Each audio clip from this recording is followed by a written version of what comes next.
राधे कृष्णा। आइए सुनते हैं मकर संक्रांति पर धर्मराज जी और पोपाबाई की कहानी। किसी गांव में एक भाई बहन रहते थे। भाई की शादी हो गई थी, लेकिन उसकी बहन की शादी नहीं हुई थी। बहन का नाम पोपाबाई था। पोपाबाई हमेशा व्रत और नियम किया करती थी। एक दिन उसके भाई भाभी ने उसकी शादी के लिए कहा, तब उसने शादी के लिए मना कर दिया। उसने अपने भाई भाभी से कहा, मेरे रहने के लिए गांव से बाहर एक झोपड़ी बनवा दो, मैं उसमें ही रहकर अपना जीवन व्यतीत कर लूंगी। और उसके बाद उसने गांव के सभी लोगों से कहा कि मैं गांव वाली आप लोग अपने अपने गाय बछड़े को मेरी झोपड़ी के पास घास चरने के लिए छोड़ दिया करें। मैं सभी के गाय बछड़ों को देखभाल किया करूंगी। जो भी बचा कुचा खाना हो वह भेज देना, मैं वही खाकर अपना जीवन व्यतीत करूंगी। इसी तरह से बहुत दिन बीत गए। एक दिन उस देश का राजा शिकार खेलने के लिए जंगल में जा रहा था कि उसकी नजर उसके गांव के बाहर बनी पोपाबाई की झोपड़ी पर पड़ी। राजा झोपड़ी के पास शिकार खेलने जा रहा था। राजा झोपड़ी के पास जाकर आवाज लगाने लगा, यहाँ कौन रहता है? जब कोई भी उत्तर नहीं मिला तो झोपड़ी के दरवाजे को खटखटाने लगा। खटखटाने की आवाज सुनकर पोपाबाई ने अंदर से ही पूछा, कौन है बाहर? बाहर कौन है? बार बार दरवाजा क्यों खटखटा रहे हो? क्या काम है? तब राजा ने उत्तर दिया, मैं इस देश का राजा हूँ।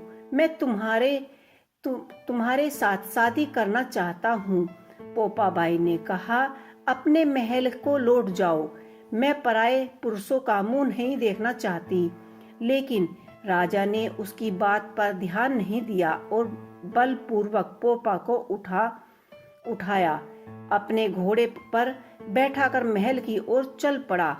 पोपाबाई ने राजा को श्राप दिया कि हे राजा, तेरा राज्य पाट सब कुछ नष्ट हो जाएगा। महल में पहुंचकर जब राजा ने अपनी रानियों से सारी बात बताई तो पूरी बात सुनकर रानियों ने राजा से अनुरोध किया कि पोपाबाई को सही सलामत उसकी झोपड़ी में छोड़ आए। रानी के कहे अनुसार राजा पोपाबाई को उसकी झोपड़ी में छोड़ने चल पड़ते हैं। रास्ते में पोपाबाई की नदी आई, जिसमें राजा डूब गया, पाप की नदी में डूब गया। पोपाबाई मृत्यु के बाद धर्मराज के दरबार में पहुंची। वहां धर्मराज ने उसे स्वर्ग का राज दिया। किसी गांव में एक सेठ और सेठानी की मृत्यु हुई। वे दोनों मृत्यु के बाद किसी गांव के एक सेठ सेठानी की मृत्यु हुई। वे दोनों मृत्यु लोक से स्वर्ग लोक को आए, लेकिन स्वर्ग लोक का दरवाजा बंद पड़ा था। उन दोनों ने धर्मराज जी से स्वर्ग का दरवाजा खोलने के लिए कहा और विनती की। तब धर्मराज ने कहा कि इस पर पोपाबाई का राज्य है। सेठ सेठानी ने कहा, हम पोपाबाई को नहीं जानते। तथा धर्मराज ने कहा, मैं तो दोनों को 7 दिन के लिए मृत्यु लोक में भेजता हूँ। वहीं जाकर 8 खोपर से राई बहाकर 5 कपड़ा ऊपर रखकर कहानी सुनना और उद्यापन करना और इसी प्रकार कहना कि राज है पोपाबाई का, लेखा लेगा राई का, राई का। बोलो पोपाबाई की जय, बोलो पोपाबाई की जय। तो ये थी पोपाबाई की एक पुरानी व्रत कथा। आपको कैसी लगी मुझे कमेंट बॉक्स में लिख के अवश्य ही बताइएगा। राधे राधे। आइए सुनते हैं धर्मराज की कहानी। 2 सेठानियां थी। एक के घर में धन बहुत था, पर वह कंजूस थी। दूसरे के पास धन था थोड़ा कम था, पर मन से बहुत ही अमीर थी। रोज सवेरे उठकर गंगा स्नान करती, तुलसी माता, बड़ पीपल सींचने, भगवान के मंदिर जाके पूजा करती। धर्मराज सूरज भगवान की कहानी सुनती, भगवान के भोग लगाकर अतिथि को आजमाती, गाय कुत्ते के लिए ग्रास निकालती। दूसरी सेठानी इस धर्मात्मा को देखकर हंसती और कहती, पता नहीं दिन भर क्या करते रहते हैं।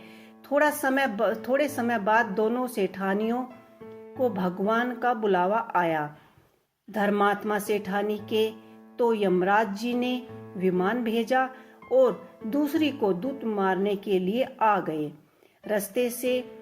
रास्ते में सेठानी बोली, मेरे को भूख लगी है। तो दूत बोले, किसी को कुछ दिया होगा तो मिलेगा। फिर बोली, प्यास लगी है। दूत बोला, किसी को पानी पिलाया होगा तो मिलेगा।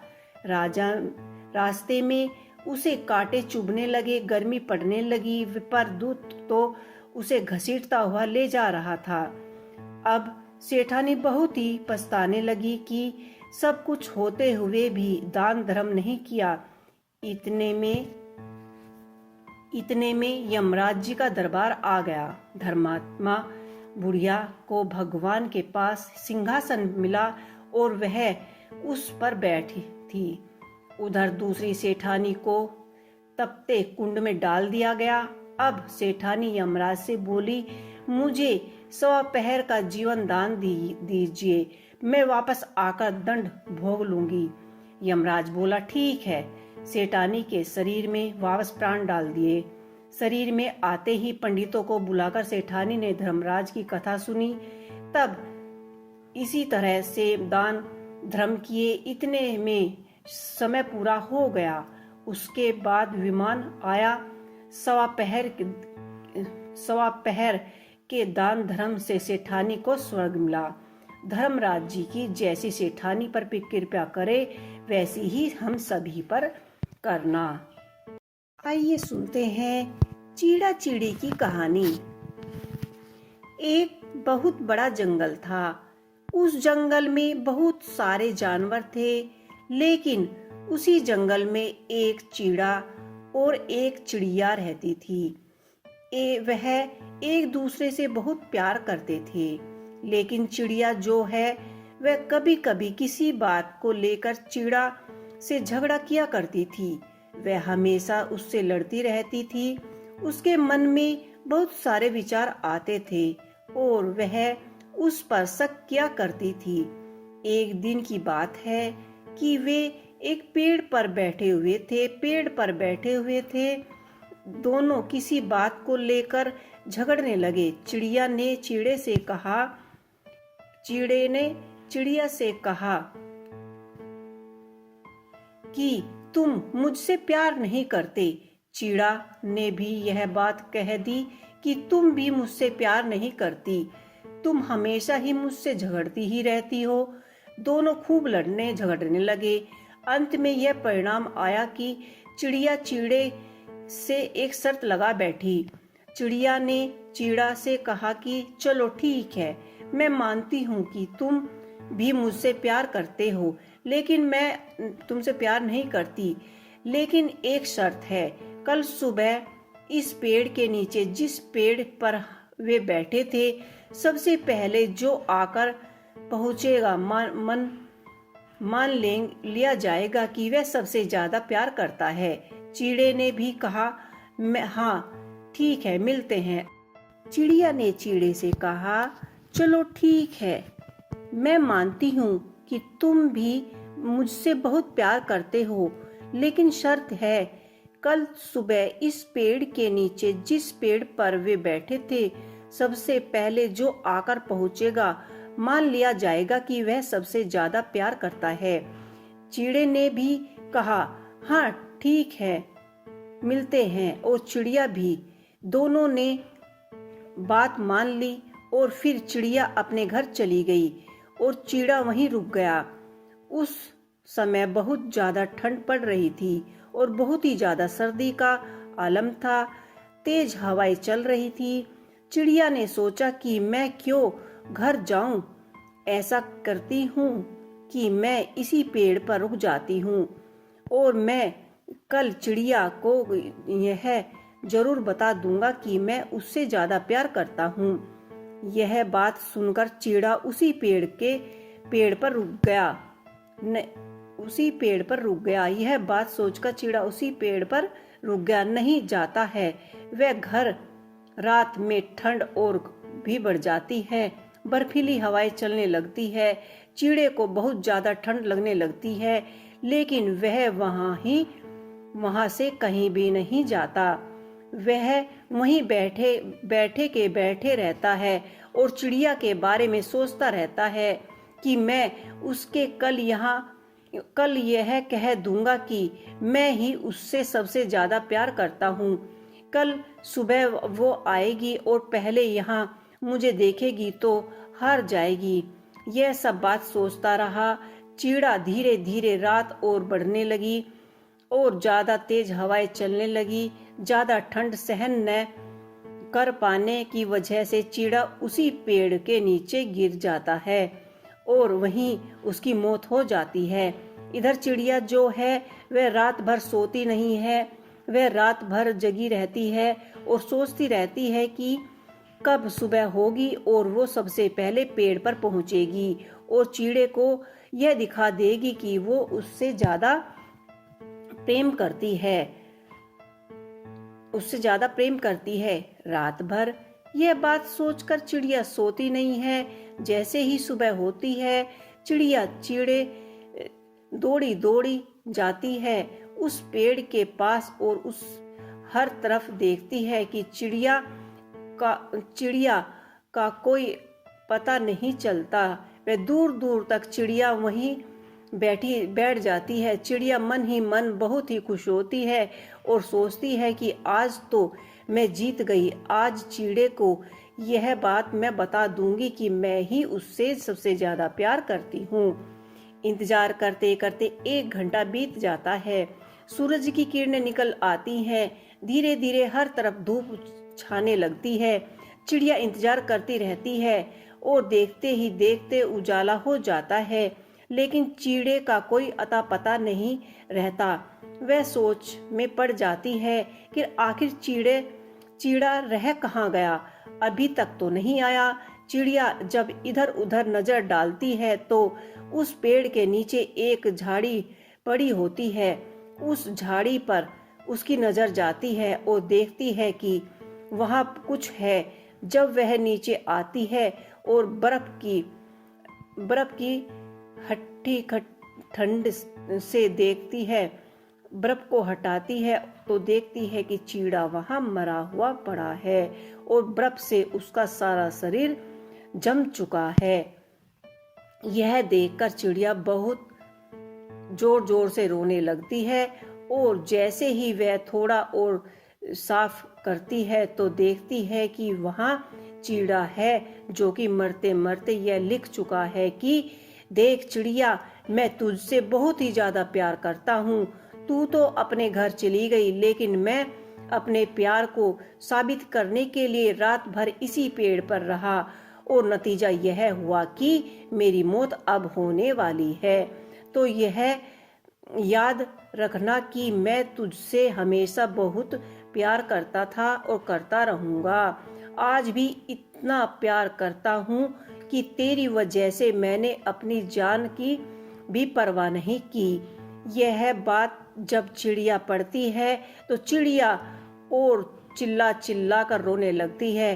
बाद में वह पछताती है कि काश उसने यह शर्त ना लगाई होती और ना ही चिड़ा आज उसे छोड़कर चला जाता।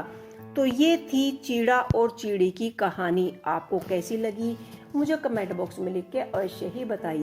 जय श्री गणेश। आइए सुनते हैं पीपल पतवारी की व्रत कथा। एक बुढ़िया थी। उसने अपनी बहू से कहा, तू दूध दही बेच के आ। वह बेचने गई तो रास्ते में औरतों ने पीपल पतवारी सींच रखी थी। उसको सींचता देखकर बहू ने पूछा कि तुम यह क्या कर रहे हो।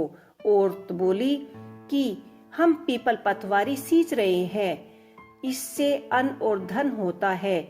12 वर्ष का बिछड़ा हुआ पति भी वापस आ जाता है। बहू बोली, ऐसी बात है तो तुम पानी से सींच रही हो, मैं दूध से सींचूंगी। गुजरी बहू रोजाना दूध दही बेचने नहीं जाती, वह रोजाना दूध को पीपल पतवारी में और दही को पतवारी में सींचती। सास दही दूध का दाम मांगती तो कहती, महीना पूरा होने पर लाकर दे दूंगी। कार्तिक का महीना पूरा हो गया। पूर्णिमा के दिन बहू पीपल पतवारी के पास जाकर बैठ गई। पतवारी ने पूछा, तुम मेरे पास क्यों बैठी हो? बहू बोली कि सास दूध दही के दाम मांग रही है। पीपल पतवारी बोली कि मेरे पास क्या दाम रखा है, ये भरा डेंडा पान पतूरा, इसको ले जा। बहू ने वही ले जाकर कोठरी में रख दिया और डर के मारे कपड़े से ढक दिया। सास बोली, पैसा लेकर आई है बहू? बहू बोली, कोठरी में रखा है। सासू ने कोठरी खोली तो देखा तो हीरे जवाहरात मोती से जगमगा रहे थे। सासू बोली, बहू इतना सारा धन कहाँ से लेकर आई? बहू ने आकर देखा तो सच्ची में धन भरा हुआ था। बहू सास को सारी बातें बताती है। सास ने कहा, अब की कार्तिक में मैं भी पतवारी सींचूंगी। कार्तिक आया, सास दूध दही तो बेच आती, हांडी धोकर पीपल पतवारी को चढ़ा देती। आकर बहू से कहती, मेरे से दाम मांग। वह कहती, सासू जी कोई बहू भी दाम मांगती है, मगर सासू कहती, तू दाम मांग। बहू बोली, सासू जी पैसे लेकर आई हो तो सास पीपल पतवारी से जाकर पैसे मांगती है। बहू बोली, सासू जी पैसे लेकर आई हो, सास पीपल पतवारी के पास जाकर बैठ जाती है। पीपल पतवारी ने सास को पान पतूरा भरा डेंडा दे दिया। उसने ले जाकर कोठरी में रख दिया। बहू ने खोलकर देखा तो उसमें कीड़े मकोड़े बिलबिला रहे थे। बहू ने कहा, सासू जी ये क्या है? सास ने आकर देखा तो बोलने लगी, पीपल पतवारी बड़ी दगाबाज पटपीटना है, उसको तो धन दिया, मुझको तो कीड़े मकोड़े दे दिए। तब सब कोई बोलने लगे कि बहू तो सत की भूखी सच्ची सींचती थी, तुम धन की भूखी हो। हे पीपल पतवारी माता, जैसे बहू को दिया वैसे ही हम सबको देना, जैसे सास को दिया वैसे किसी को मत देना। तो ये थी पीपल पतवारी की पौराणिक व्रत कथा।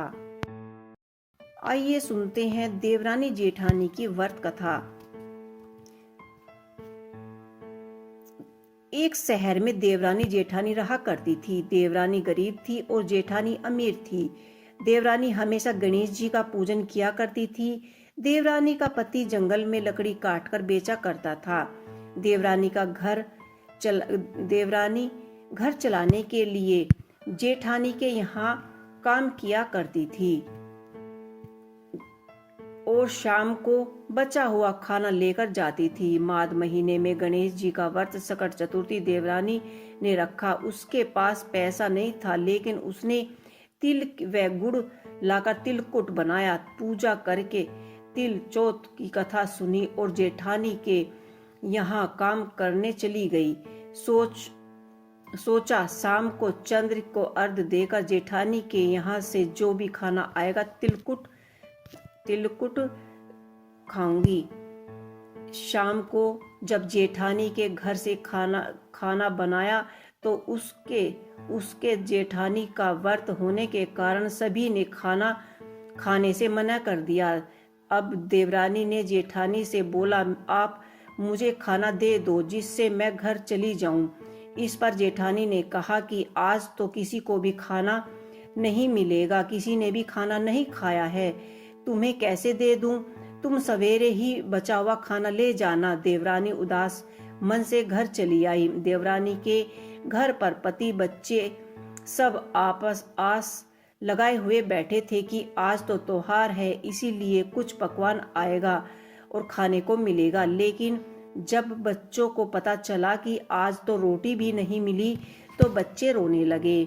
उसका पति भी बहुत क्रोधित हो गया और कहने लगा कि दिन भर काम करने के बाद भी वह 2 रोटी नहीं ला सकती। वह बेचारी गणेश जी को याद करने लगी और रोते पानी पीकर सो गई। उस दिन सकट माता बुढ़िया माता का रूप धारण करके देवरानी के सपने में आई और कहने लगी, सो रही है या जाग रही है? वह बोली, कुछ सो रही हूँ, कुछ जाग रही हूँ। बुढ़िया बोली, भूख लगी है, खाने के लिए कुछ दे दो। देवरानी बोली, क्या दूं? मेरे घर में तो अन्न का एक दाना भी नहीं है। जेठानी बचा हो चुका खाना देती थी, आज उन्होंने भी नहीं दिया। पूजा का बचा हुआ तिलकुट छींके में पड़ा है, वही खा लो। सकट माता ने तिलकुट खाया और उसके बाद कहने लगी, निमटाई लगी है, कहाँ निमटाऊं? उसने कहा, यहीं खाली झोपड़ी के किसी एक कोने में निमटा लो, जहां इच्छा हो वहां निमटा लो। फिर सकट माता बोली, अब कहाँ पहुंचूं? अब देवरानी को बहुत गुस्सा आया और उसने कब से परेशान किए जा रही हो तो सो बोली, मेरी साड़ी से पोंछ ले। देवरानी जब सुबह उठी तो यह देखकर हैरान रह गई कि पूरे घर में हीरे जवाहरात मोतियों से जगमगा रहा था। उस दिन देवरानी जेठानी के यहाँ काम करने के लिए नहीं गई। जेठानी ने कुछ देर तो राह देखी और फिर बच्चों को देवरानी को बुलवाने के लिए भेज दिया। जेठानी ने सोचा कि कल खाना नहीं दिया था, इसलिए शायद देवरानी बुरा मान गई है। बच्चे बुलाने गए। देवरानी ने कहा कि बेटा, बहुत दिन तेरी माँ की यहाँ काम कर लिया है। बच्चों ने घर जाकर माँ से कहा कि चाची का पूरा घर हीरे मोतियों से जगमगा रहा है। जेठानी दौड़ती हुई देवरानी के पास आई और पूछा कि यह सब कहाँ से आया, कैसे हुआ? देवरानी ने सब कुछ उसके साथ जो भी हुआ उसने उसको कह डाला। उसने भी वैसे ही करने की सोची। उसने भी सकट चौथ के दिन तिलकुट बनाया। रात को सकट माता उसके स्वप्न में आई और बोली, भूख लगी है, मैं क्या खाऊं? जेठानी ने कहा कि उसके लिए छीके में रखा है, फल और मेवा भी रखे हैं, जो चाहे खा लो। सकट माता बोली, अब निपटे कहाँ? जेठानी बोली, मेरे इस महल में कहीं भी निपट लो। फिर उन्होंने बोला कि पोंछूं कहाँ? जेठानी बोली, कहीं भी पोंछ लो। सुबह जब जेठानी उठी तो घर में बदबू गंदगी के अलावा और कुछ भी नहीं था। कि हे सकट माता, जैसे ही आपने देवरानी पर कृपा करी ऐसे ही सभी पर करना। तो ये थी देवरानी और जेठानी की व्रत कथा। आपको कैसी लगी कमेंट बॉक्स में लिख के अवश्य ही बताइएगा।